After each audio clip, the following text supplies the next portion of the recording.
Aujourd'hui, nous plongeons dans le monde fascinant du stoïcisme, une philosophie ancienne qui offre des conseils pratiques pour naviguer à travers les hauts et les bas de la vie.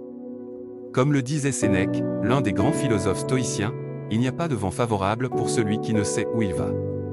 Si vous êtes nouveau ici, n'oubliez pas de vous abonner et de cliquer sur la cloche pour ne rien manquer de nos prochaines vidéos.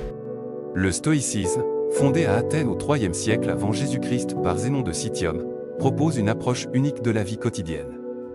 Alors, qu'est-ce que le stoïcisme exactement? Au cœur du stoïcisme se trouve la conviction que le bonheur découle de la sagesse et de la vertu, plutôt que des richesses matérielles ou des plaisirs éphémères. Comme le soulignait Épictète, on ne peut pas choisir ses épreuves, mais on peut choisir la manière de les affronter. Principe du stoïcisme. Premièrement, la vertu comme bien suprême. Selon les stoïciens, la vertu, représentée par la sagesse, la justice, le courage et la modération, est le bien suprême. Comme le rappelait Sénèque, il n'y a qu'un seul bien, la connaissance, et qu'un seul mal, l'ignorance. Deuxièmement, la dichotomie du contrôle. Les stoïciens distinguent entre ce que nous pouvons contrôler, comme nos actions et nos choix, et ce que nous ne pouvons pas contrôler, comme les circonstances extérieures. Se concentrer sur ce que nous pouvons changer et accepter le reste contribue à la tranquillité d'esprit. Comme l'écrivait Marc Aurèle, empereur romain et philosophe stoïcien, ne demande pas que les événements arrivent comme tu le veux, mais veuille les événements tels qu'ils arrivent, et tu seras heureux. Troisièmement, l'amor fati, l'amour du destin accepté et aimer tout ce qui nous arrive, qu'il s'agisse de succès ou d'échec, fait partie intégrante du stoïcisme. C'est en embrassant notre destin que nous trouvons la paix intérieure. Comme le préconisait Épictète, il est impossible que les choses extérieures soient conformes à notre propre volonté. Nous ne pouvons changer qu'une chose, notre attitude envers elles.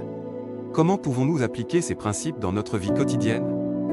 Par exemple, face à un obstacle, demandez-vous, est-ce quelque chose que je peux changer? Si oui, agissez avec courage et détermination. Sinon, acceptez la réalité et trouvez la sérénité. Comme le conseillait Sénèque, il n'est pas que de grands événements qui façonnent une vie, les détails modestes et routiniers ont aussi leur importance. Le stoïcisme n'est pas simplement une philosophie antique, mais une approche intemporelle pour vivre une vie épanouissante. En cultivant la vertu, en distinguant ce qui dépend de nous de ce qui ne dépend pas de nous, et en embrassant notre destin, nous pouvons trouver la paix intérieure dans un monde en constante évolution. Comme le résume Marc Aurèle, la meilleure revanche est de ne pas ressembler à celui qui nous a blessés. Si cette vidéo vous a intéressé, n'hésitez pas à liker la vidéo. Abonnez-vous également pour ne pas manquer nos prochaines explorations philosophiques. Merci de nous avoir rejoints aujourd'hui sur Mandrun Island. À la prochaine.